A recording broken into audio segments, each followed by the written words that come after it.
ایک بار میں کراچی گیا تھا تو ایک صحافی نے مجھ سے سوال کیا کہ مبارک ہو، وہاں تو 300 ڈیم بن گئے ہیں اور 1 بلین درختیں لگ چکی ہیں، تو ماحول تو بہت ٹھنڈا ہوگا اور بہت جنت نظیر خیبر پختونخوا۔ تو میں نے ویسے سینٹ میں ان دنوں جناب اعظم سواتی صاحب وفاقی منسٹر تھے، ان سے میں نے پوچھا کہ جو 300 ڈیم آپ لوگوں نے بنائے ہیں، جو ہر جگہ آپ ان کے دعوے بھی کرتے ہیں، کوئی 30 کا نام آپ بتائیں، اور ابھی نہ بتائیں، 3 مہینے بعد بتائیں۔ لیکن وہ پورا دورانیہ اور سیشن گزر گیا، وہ نہیں بتا سکے۔ میں اس لیے کہنا چاہتا ہوں کہ شہباز شریف ہو یا زرداری صاحب ہو یا عمران صاحب ہو، یہ ایک نظام کے فیسیلیٹیٹر ہے اور ایک نظام ایک سٹیٹس کو کے پہرےدار اور چوکیدار ہے۔ اس لیے کوئی فرق نہیں آیا 10 اپریل کو اگر پی ٹی آئی کے مرکز میں حکومت ختم ہو گئی اور پی ڈی ایم کی حکومت اور پیپلز پارٹی کی حکومت قائم ہو گئی، تو پرانے گلے سڑے نظام کے لیے نیا چوکیدار اور نیا پہرےدار آ گیا۔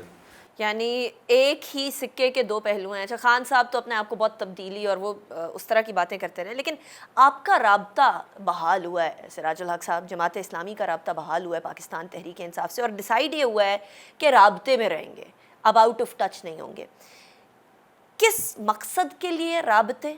کیا انتخابات کے اندر کوئی ارادہ ہے پاکستان تحریک انصاف کے ساتھ ملنے کا، یا کیا مقصد ہے؟ دیکھیں، ہمیں فون کیا تھا اور یہی کہہ رہے تھے کہ ہمارے خلاف سازش ہوئی ہے، تو میں نے یہی عرض کیا کہ خط تو آپ کے ساتھ ہے، اور سچی بات ہے کہ ہم نے تو خط ابھی دیکھا نہیں ہے کہ اس میں ہے کیا۔ اس لیے میں نے ڈے 1 سے جب انہوں نے جلسے میں وہ لفافہ لہرایا کہ اس خط میں سازش ہے میرے خلاف، تو میں نے مطالبہ یہی کیا کہ سپریم کورٹ از خود ایک کمیشن بنائے، جوڈیشری کمیشن بنائے، جو اس خط کے بارے میں عوام کو اصل حقائق سے آگاہ کرے۔ اس لیے کہ عمران خان صاحب کا یہ دعویٰ ہے کہ اس خط میں سازش ہے، اور اس کے بعد جو حکومت قائم ہو گئی ہے وہ ان سے انکار کرتی ہے۔ اب کیا سچ ہے اور کیا جھوٹ؟ تو دودھ کا دودھ اور پانی پانی کے لیے میں نے مطالبہ کیا سپریم کورٹ سے کہ وہ ایک جوڈیشری کمیشن بنائیں، اس خط کو دیکھے، متعلقہ تمام فریقوں کو بلائیں، اور پھر عوام کو اندھیرے میں رکھنے کی بجائے عوام کو اصل حقائق سے آگاہ کرے۔ صحیح، لیکن ایسا کچھ ہوا نہیں۔ تو آپ کی نظر میں کیا اس خط میں آپ کا تاثر کیا ہے؟ کیونکہ خان صاحب نے آپ کو کانٹیکٹ بھی کیا، ظاہر پی ٹی آئی نے آپ کو کانٹیکٹ کیا، آپ سمجھتے ہیں کہ یہ جو سازش کا ایک بیانیہ خان صاحب آگے لے کر چل رہے ہیں، اس کے اندر دم ہے؟ لیکن نہ خط میں نے پڑھا ہے، نہ دیکھا ہے، نہ آپ نے پڑھا ہے، نہ دیکھا ہے۔ خط اس کے جیب میں ہے، اگر مجھے ملے، میں پڑھوں، میں دیکھوں، تو اس کے بعد کوئی رائے قائم کر سکتا ہوں۔ جہاں تک امریکہ کی مداخلت ہے، ہمیشہ ہم نے اس کی مذمت کی ہے۔ جماعت اسلامی نے سی ٹی بی ٹی کی مخالفت کی، جماعت اسلامی نے کیری لوگر بل کی مخالفت کی، مہم چلائی، جماعت اسلامی نے گو امریکہ گو مہم چلائی، جماعت اسلامی نے نیٹو فورسز کے لیے پاکستان کی زمین دینے اور ہوائی فیسلٹیز دینے کی مخالفت کی۔ ہمارا ایک شروع سے ایک موقف ہے، اس لیے کہ امریکہ کبھی بھی ہمارا دوست نہیں رہا ہے، نہ اس نے 65 میں ہمیں سپورٹ کیا تھا، نہ 70 میں ہمیں سپورٹ کیا تھا۔ انڈیا نے دھماکے کیے، ہم نے کیے تو پھر ہم پر پابندی لگائی، بلکہ امریکہ نے کشمیر میں ہمیں سپورٹ نہیں کیا، بنگلہ دیش بنانے میں کردار تو ادا کیا، انڈونیشیا میں ایک علیحدہ ریاست بنانے میں کردار ادا کیا مشرقی تیمور کے نام سے، سوڈان میں جنوبی سوڈان کے نام سے ایک نئی ریاست بن گئی، عیسائی ریاست بن گئی، لیکن کشمیر کے حوالے سے کبھی بھی انہوں نے سنجیدگی کے ساتھ کبھی بھی ساتھ نہیں دیا۔ تو ہم بالکل کلیئر ہے، لیکن یہ حکمران ہے، یہ جو تینوں بڑے پارٹیاں ہیں، یہ جب حکومت میں ہوتے ہیں ان کے ڈکٹیشن پر چلتے ہیں۔ اب دیکھیں 5 وزرائے خزانہ آئے ہیں گزشتہ 4 سالوں میں، اسد عمر صاحب، حماد صاحب، حفیظ شیخ صاحب، شوکت ترین صاحب، اور ابھی جو حال میں مفتاح اسماعیل صاحب۔ حلف اٹھانے کے بعد پہلا کام یہی کرتے ہیں کہ جا کر آئی ایم ایف کے دروازے پر سلام کرتے ہیں، سجدہ ریز ہو جاتے ہیں، تابعدار بن جاتے ہیں، وفادار بن جاتے ہیں، اور ان سب لوگوں کی کارکردگی یہی ہے کہ اس وقت میرے اور آپ کے اور پوری قوم کے کندھوں پر 51,000 ارب کا قرضہ ہے. کیوں؟ ان کی وجہ سے. لیکن سراج الحق صاحب، کیا آپ اس بات کو بلیو کرتے ہیں کہ یہ جو دونوں جماعتیں، پاکستان پیپلز پارٹی PMLN، جس کو ابھی پاکستان تحریک انصاف امپورٹڈ حکومت کے نام سے عوام کے اندر مشہور کر رہی ہے، یہ دونوں جماعتیں امریکہ کی ڈکٹیشن کے اوپر خان صاحب کی حکومت گرا سکتے؟ دیکھیے، میں آپ سے عرض کروں کہ امریکہ کی تو ہمیشہ یہی پالیسی ہے کہ حکومت بھی اپنی مرضی کا اور اپوزیشن بھی اپنی مرضی کا. اس لیے کہ کسی بھی ملک میں حقیقی معنوں میں کوئی انقلاب نہ آ جائے، کوئی اسلامی تبدیلی نہ آ جائے، کوئی اسلامی نظام نہ آ جائے، تو اپنی مرضی کے لوگ رکھتے ہیں. حکومت میں بھی اپنے مرضی کے لوگ رکھتے ہیں اور اپوزیشن میں بھی اپنے مرضی کے لوگ رکھتے ہیں. اور ان کی کوشش یہی ہے کہ کبھی ان ممالک میں، اسلامی ممالک میں، خاص کر پاکستان جیسے اہم ملک میں، کہیں اسلامی تحریک کو موقع نہ ملے تا یہ ملک حقیقی معنوں میں اسلامی نظام کا، خلافت کا مرکز نہ بنے. اس لیے وہ اپنی مرضی کے لوگوں کو ہمیشہ یہاں سپورٹ کرتے ہیں، اپنی میڈیا کے ذریعے اور دوسرے ذرائع کے ذریعے. لیکن میں کہنا چاہتا ہوں کہ دیکھیے، یہ جو PTI کی حکومت قائم ہو گئی تو ان کی اپنی میجارٹی تو اتنی نہیں تھی، لیکن MQM نے ساتھ دیا. کس کے کہنے پر ساتھ دیا؟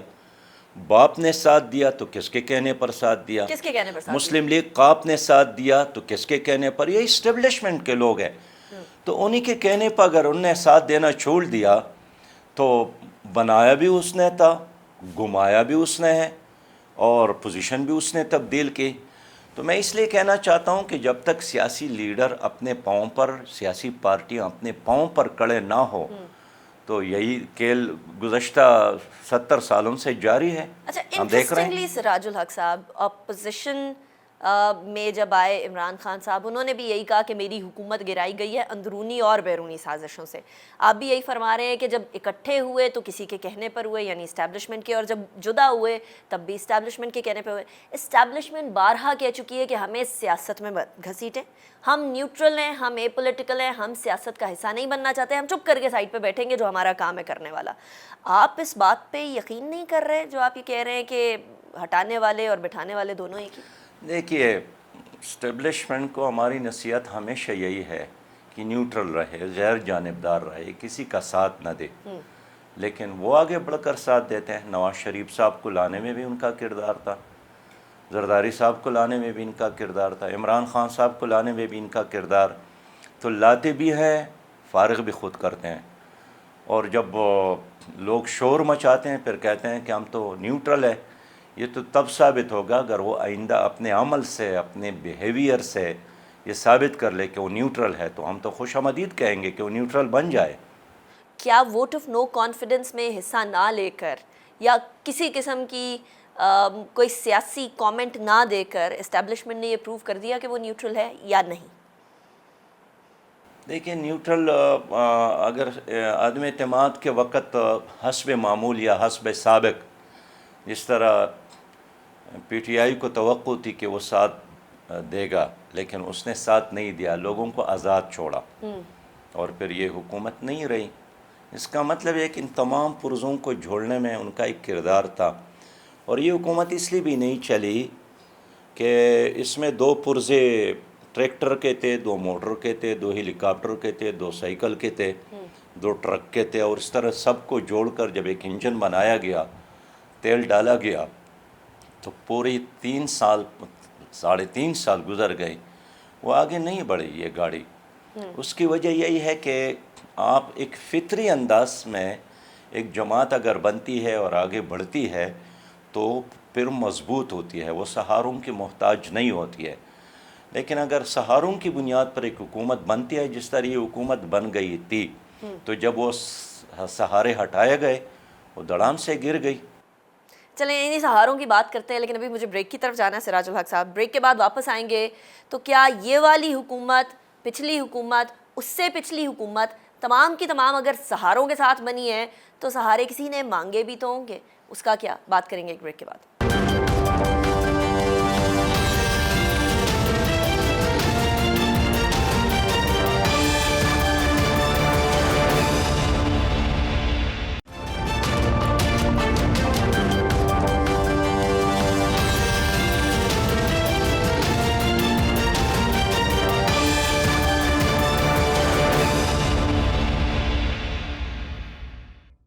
Welcome back after the break پہ جانے سے پہلے ہم اسٹیبلشمنٹ کے کردار کی بات کر رہے تھے، اور جہاں ایک رسی ہے تو اس کے دو سرے ہوتے ہیں.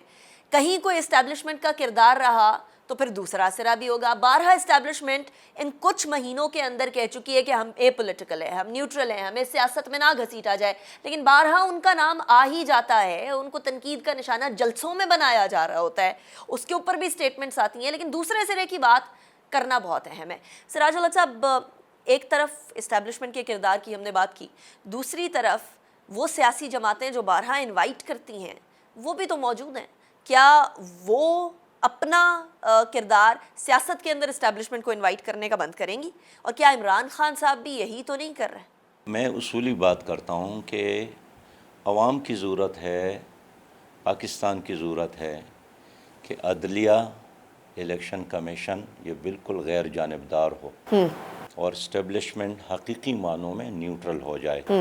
اگر یہ تین ادارے اپنا اپنا کام کرے اور سیاست کو اپنے حال پر چھوڑے تو سیاستدان خود اپنے مسائل کا، مشکلات کا، حالات کا حل نکالیں گے، ذمہ دار بھی وہ ہوں گے اور لوگ اس کو ڈسکس نہیں کریں گے.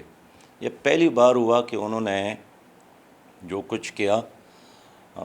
اب دیکھیے آج ایک عجیب ماحول ہے کہ خود مسلم لیگ والے اب اسٹیبلشمنٹ کا دفاع کر رہے ہیں، کل وہی لوگ ان سے گلہ کر رہے ہیں. تو اس پوزیشن سے اس ادارے کو نکلنا چاہیے، اور جو حلف جرنیلوں نے اٹھایا ہے آئین پاکستان کے مطابق، اللہ کو حاضر اور ناظر جان کر اس حلف کے تقاضے کے مطابق اپنی ڈیوٹی کرے، یہ ملک ٹھیک ہو جائے گا. اچھا سراج الحق صاحب، آپ نے فرمایا کہ سیاست کو اپنے آسرے پر چھوڑ دیں اور وہ خود سے اپنے آپ کو بہتر کرے گی. پاکستان کی سیاست 70 سالوں کے اندر ابھی پچھلے تقریباً 14 سال تو ان انٹرپٹڈ ملے. کیا آپ کو بہتری ہوتے ہوئے نظر آئی یا ابتری ہوتے ہوئے نظر آئی؟ اور آپ فرما رہے ہیں سیاست اپنے آپ کو ٹھیک کر دے گی، آپ تو نظام کی تبدیلی کی بات کیا کرتے ہیں.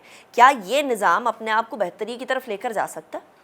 دیکھیے اس وقت تو بہن سیاست یرغمال ہے، الیکشن کمیشن، عدالتیں، یہ ساری یرغمال سیاست ہے، کوئی چیز آزاد نہیں ہے.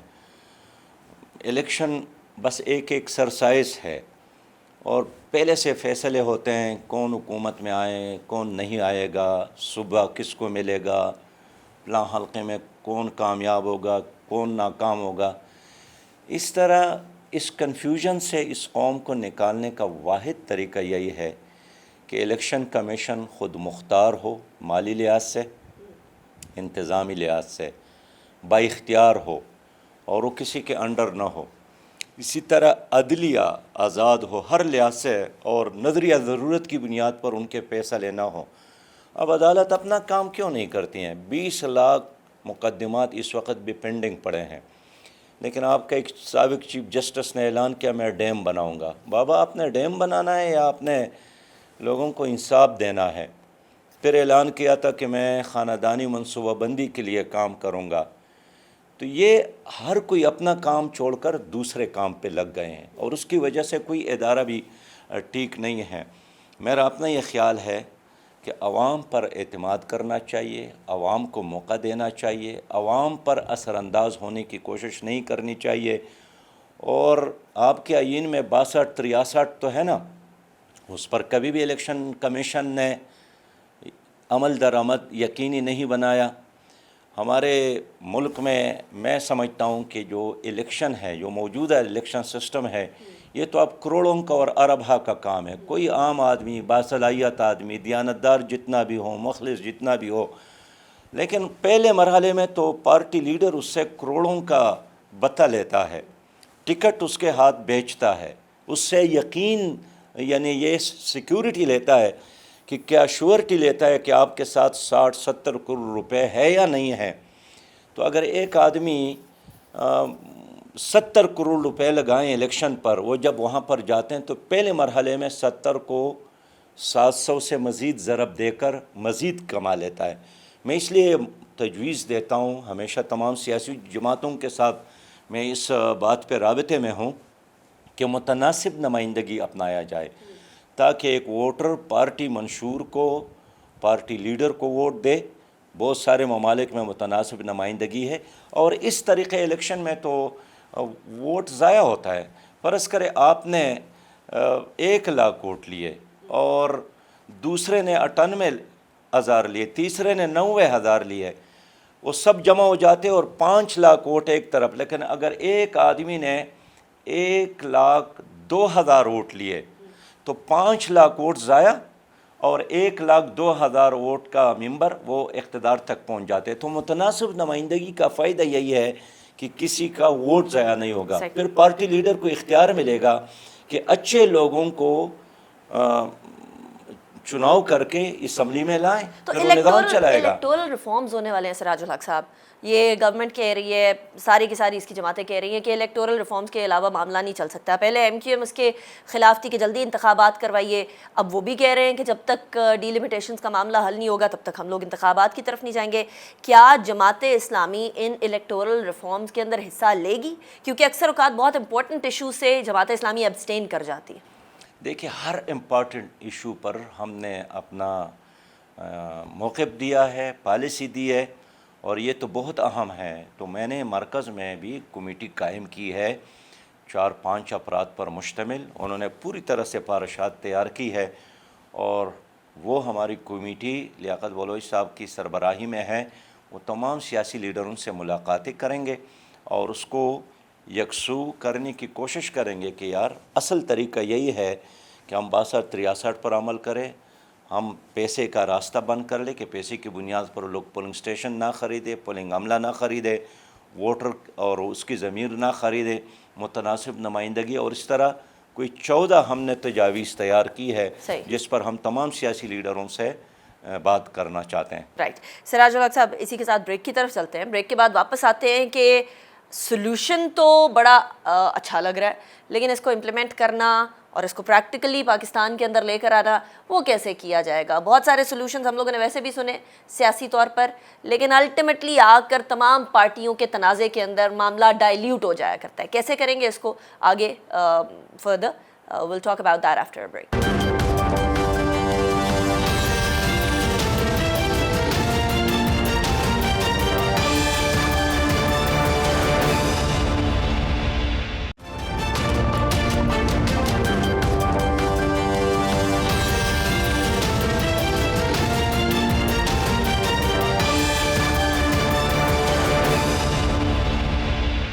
Welcome back after the break. Siraj ul Haq صاحب, آپ نے کچھ تجاویز دی, 14 تجاویز کی بات کی, الیکٹورل ریفارمز کو آپ نے بڑا اہم معاملہ قرار دیا, لیکن ہمارے یہاں تجاویز جاتی ہیں اور تجاویز کو رد بھی بڑے آرام سے کر دیا جاتا ہے. آپ کو کیا گارنٹی ہے کہ آپ کی ان تجاویز میں سے کچھ تجاویز کو ایڈ کیا جائے گا؟ کیا ڈپلومیٹک جو آپس میں پارٹیز کی گفت و شنید ہو رہی ہوتی ہے اس کے اوپر کہیں سے جو یہ کولیجن گورنمنٹ ہے اس کی طرف سے کوئی ہاں یا کوئی پازیٹیو جسچر آیا ہے کہ آپ جو تجاویز دے رہے ہیں یہ واقعی میں ایسی ہیں؟ جو دیکھیے, اس وقت جو سچویشن ہے سیاست بن گلی میں ہے, سب لوگ تمام ادارے پنس گئے ہیں. یہ جناب شہباز شریف صاحب میرے پاس آئے تھے عدم اعتماد سے قبل کہ اس عدم اعتماد میں جماعت اسلامی بھی ساتھ دے. میں نے کہا ہم تو ساتھ نہیں دیں گے, ہم پی ٹی آئی کے ساتھ بھی نہیں ہیں, ہم پی ڈی ایم کے ساتھ بھی نہیں ہیں. اس لیے کہ نہ پی ڈی ایم کی جدوجہد کا مقصد ملک میں اسلامی نظام ہے, نہ پی ٹی آئی کی جدوجہد کا مقصد ملک میں اسلامی نظام ہے. لیکن میں نے ساتھ یہ مشورہ دیا تھا کہ عدم اعتماد کے نتیجے میں کوئی بہتری نہیں آئے گی. یہ 5-6 مہینے 1 سال ہے, اس کو اور بھی موقع دے دے تاکہ پی ٹی آئی پوری طرح ایکسپوز ہو جائے. اور میں نے آسان الفاظ میں ان سے بات کی تھی جہاں اس وقت ہم بیٹھے ہیں, ادھر شہباز شریف صاحب بھی آئے تھے کہ آپ اس کو ایک سیاسی شہید بنائیں گے. لیکن شہباز شریف کا یہ خیال تھا کہ نہیں, اس وقت تمام سیاسی جماعتوں نے یکا کیا ہے, اکٹ کیا ہے, اور ہم عدم اعتماد کی طرف ضرور جا رہے ہیں. میں نے کہا آپ کی مرضی, میں تو ایک مشورہ دے رہا ہوں کہ یہ جو مسائل ہے اس میں مزید اضافہ ہوگا, کوئی بہتری نہیں آئے گی. اب میں موجودہ حکومت کو بھی مشورہ دیتا ہوں کہ ایک ہی کام کرے, یہ آپ کا قوم پر بہت بڑا احسان ہوگا کہ نیشنل ڈائیلاگ ہو. دیکھیں, شہباز شریف اپوزیشن لیڈر تھے تو بار بار کہتے تھے کہ ہمیں میثاقی معیشت پہ بات کرنی چاہیے، نیشنل ڈائلاگ کرنا چاہیے. اب یہ وزیر اعظم بن گئے، اللہ تعالیٰ کا کرنا ہے.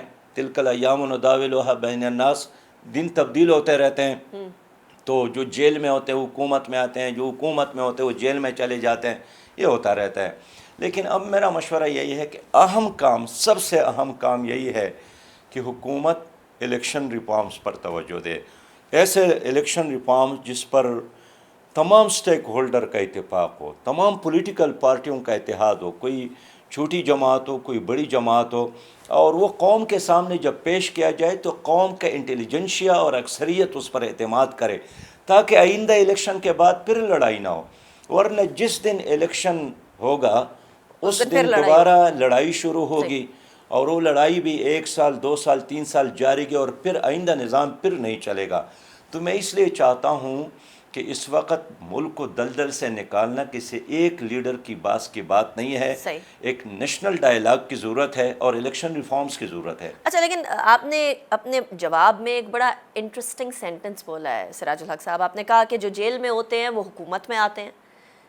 شہباز شریف صاحب جیل میں رہے اور اب وہ وزیر اعظم ہیں، اور جو حکومت میں ہوتے ہیں وہ جیل میں جاتے ہیں. کیا عمران خان صاحب کو آپ جیل میں جاتا ہوا دیکھ رہے ہیں؟ آپ کی سیاسی بصیرت. میرے خیال میں اس کو جیل میں نہیں دیکھنا چاہتا ہوں، اور میں کبھی بھی اس کے حق میں نہیں ہوں، لیکن میں قانون کی حکمرانی تو چاہتا ہوں. اس لیے اب دیکھیں جو موجودہ وزیر اعظم ہیں یا ان کے کیبنٹ کے لوگ ہیں، اس میں بھی زیادہ تر وہ لوگ ہیں جو نیب زدہ ہے. یعنی اصولی طور پر اس وزیر اعظم کو خود وزیر اعظم نہیں بننا چاہیے تھا. اگر عدم اعتماد میں وہ کامیاب بھی ہوتے تو بہت بڑی پارٹی ہے، کوئی ایسا آدمی لاتے جس پر کوئی کیسز نہ ہو. اس طرح پی ٹی آئی نے بھی زیادہ تر انہی لوگوں کو اپنے ساتھ رکھا. 5-6 تو باہر سے مشیر لائے جن کے ڈبل نیشنلٹیز تھی.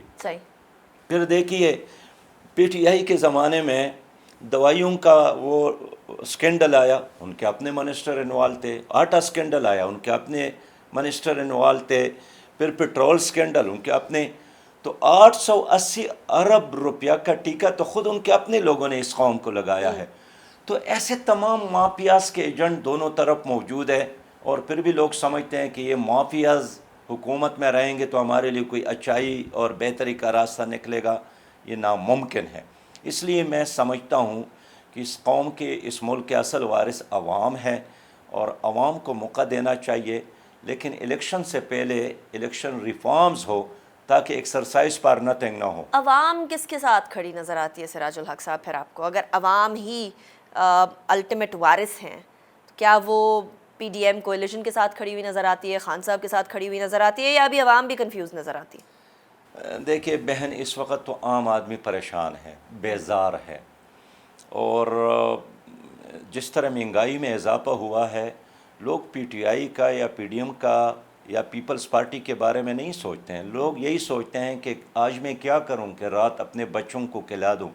ابھی 30 تاریخ آنے والا ہے، بجلی کا بل کہاں سے دوں گا، بچوں کا فیس کہاں سے دوں گا، پانی کا بل کیسے ادا کروں گا، گیس کا بل کیسے ادا کروں گا. عید آ رہی ہے تو بچوں کو نئے کپڑے، اور بڑی عید آ رہی ہے اور لوگوں کو یہ فکر ہے کہ قربانی کا کیا ہوگا. تو لوگ اس وقت اپنے ذات کے بارے میں، اپنے خاندان کے بارے میں، اپنے بچوں کے بارے میں سوچتے ہیں، اور ہونا بھی چاہیے. ان شہزادوں نے اور ان لاڈلوں نے عوام کو کیا دیا، دکھ اور تکلیف اور مہنگائی اور بے روزگاری کے علاوہ.